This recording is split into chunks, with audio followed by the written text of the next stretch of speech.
8:15 in the morning on July 8th, 2020, I received a phone call. My husband Christopher's office called me and said that I needed to come down as soon as possible. 45 minutes later, I was a widow. My beloved husband, best friend, he died suddenly of an aneurysm.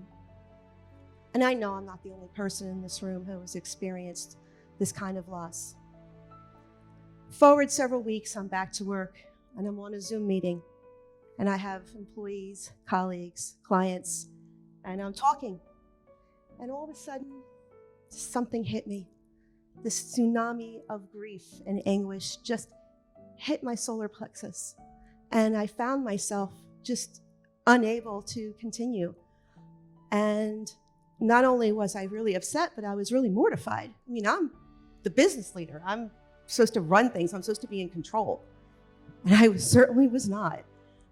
I shut the camera off for a moment and tried to get a hold of myself because the tears were coming. Actually, they weren't coming. They were spraying out of my eyes. And my eyes swelled, my throat swelled, and I had to get back on the call.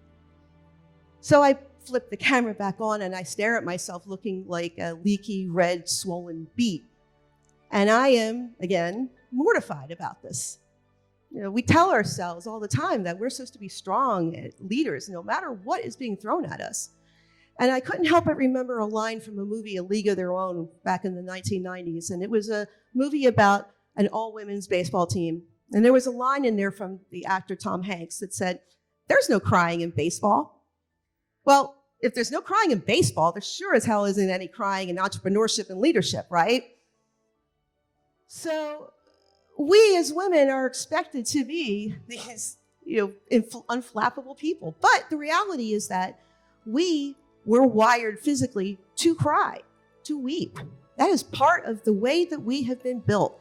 Our bodies are designed to do this to help us release the stress of severe emotional trauma. So this is part of who we are as people.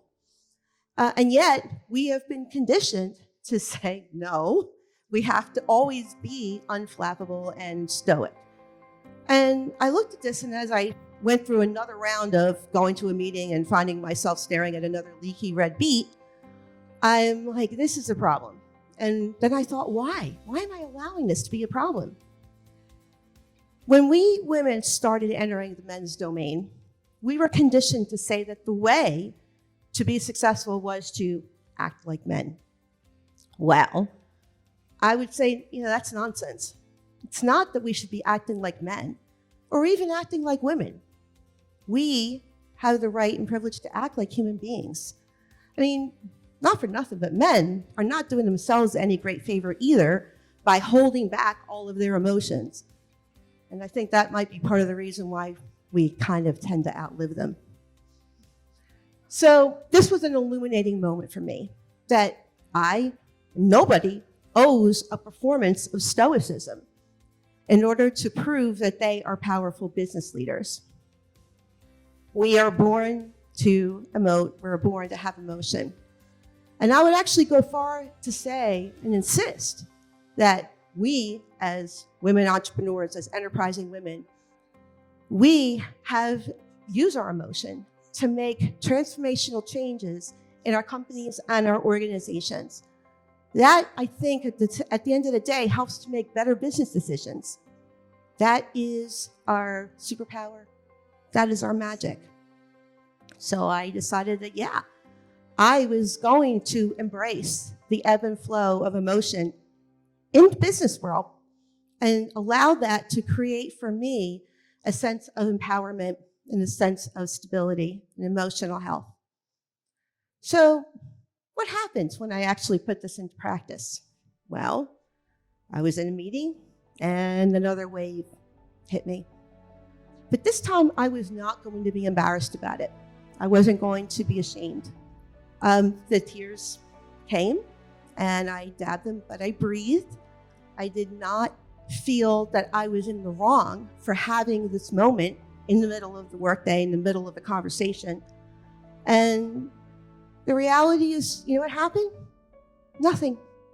I looked a little leaky, maybe a little bit beady, but I was still in control. I was still in the moment. I was still focused. And because I wasn't apologizing for the situation that I was in, to be honest, it went without comment and notice. The meeting went on without any problem. And I maintained my sense of power, my sense of self, and everything went okay. So I would like to leave all of you with an idea and an ideal about this.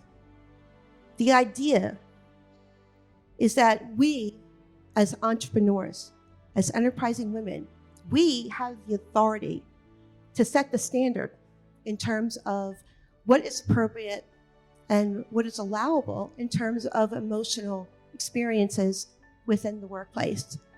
I believe that this allows us to stay empowered and centered and physically strong. The ideal is that when we allow ourselves to embrace who we are, we allow ourselves to embrace the ebb and flow of emotion, it allows us to be stronger individuals. And this is a right and privilege that we not only should extend to ourselves, but we should extend it to the people we work with, the people we work for, the people we mentor, and the people we inspire. Thank you for letting me share a moment with you.